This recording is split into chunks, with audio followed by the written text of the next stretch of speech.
Now that you understand the concept of daisy chaining the hotspots, we can now look at surveys in a different way. And so what we're going to do is we're going to open up the quiz. Even though we're not really looking to quiz anyone, we're really looking to do a survey. And so we're going to ask some questions. I'm going to write a question in here. And so what we're going to do is we're going to display the feedback. And so if a person answers a certain way, we want something to happen. So we're going to write in here. Now, we're not thinking in terms of quizzing and righting it wrong. The question is, who is your favorite copywriter? And there's an answer. So if the person says Dan Kennedy, well, then we want to send them to, maybe it could be our affiliate link, maybe it could be our site, maybe it could be something where we are doing something that is representative of Dan Kennedy. We want to put that in there. Now, if you follow this, what you also could do, now that you know you can put another video survey on your site, is you can send the person to the next survey to narrow down their answers. So in other words, they answer the first question, and maybe you want to send them to a follow-up question. Well, then you're going to have a video there and another set of questions. And you can do that by dictating what URL they go to, and you can actually have the video embedded in your WordPress site, or you can have it hosted on your site. It really doesn't matter.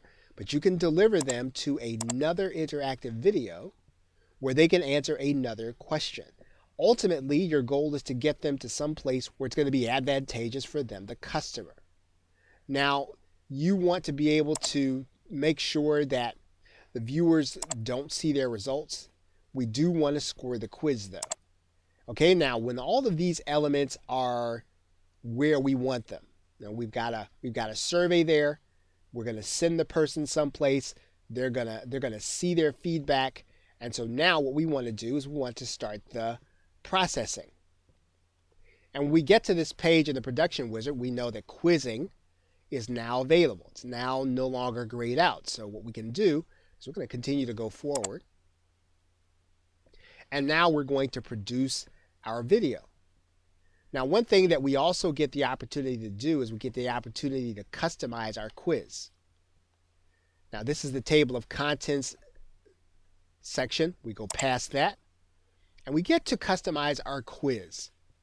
And this is where we make sure that we're communicating the right things to our prospect, our customer, or our acquaintance. We want to make sure that our button says take a 5-minute survey or a short survey, and that we have niche-specific information in these spaces so that when they see our quiz, they are not unfamiliar with it, and it's going to make sense that they should want to take the survey in order to get something that you've promised them. But you do have the opportunity to customize this information at the last screen before processing. And so once we process, we can either process as a smart player that we're going to host on our site, or we can back up and actually host this site on screencast.com and embed it on our website. We can do it either way. The important thing is that when the user takes some kind of action, that we send them to the next chain that we want them to be in. And if survey is the first part and you want them then to be sent to the page with the hotspot, you can do that, or you can do it vice versa. The point is that your interactive quiz or your interactivity can send people to web pages. That's the most important thing. So whether someone watches a video all the way through or they get to a certain point, you can ask them to take an action if they want to see the rest of the video. Welcome back. Now in this video, we are going to talk a little bit about picture-in-picture videos. And you notice that the only video that's in the canvas and on the timeline is actually a portrait talking head video. Now we can actually import any other video into this project that we want. And all we'd have to do is to go to File and the Import command and look for other media. We can also look for recent Camtasia recordings. In this particular case, let's just pull one of the Camtasia recordings into the timeline. Okay, so now we have this recording. we're going to do is we're going to go ahead and add it to the timeline at the playhead. Okay, so now we have a video and we have a talking head video. So what you're going to notice right away is that the talking head video seems to have disappeared. But as you can see, it's really on the bottom of two tracks, neither of which are opaque or either of which are invisible.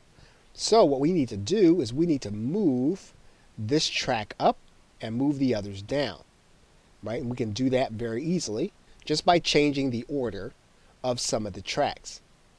Digital marketers and entrepreneurs, many of whom use systems like Facebook Live and YouTube, are looking for ways to be more connected. And one of the ways that they're doing that is by making sure that they are in their videos. But the other thing that they're doing, they're coming back to this medium but with no background. And so you may be wondering how people are doing that. So how are they appearing as if they are literally on top of the screen? One of the first things you actually just did, you just made sure that your talking head video was on top of the timeline. Right now we do not have a green screen, but if we did, all we really need to do is we need to take care of that color. And so we could go to the visual effects, and then we can drag on top of the track. Now, of course, we don't really have a color, a specific color to really take out, but you would want to make sure that if you wanted to appear right outside of your background, that you just had a background that really contrasted with where you are, and that it was some color that could be easily removed inside of Camtasia. The process is very simple. And the most important part is to make sure that you have good lighting, even before you get to Camtasia. And when you do that successfully, what you're going to be able to do is you're going to be able to do things with hotspots that previously you may have been unable to do. And these are the two basic steps to being able to use Camtasia 9 in order to have your image cut out on top of your presentation. And all you really need to do is have a green screen video that's shot with green in the background. You're going to remove that with the remove a color tool, and then you're just going to make sure that the video is on top of the videos.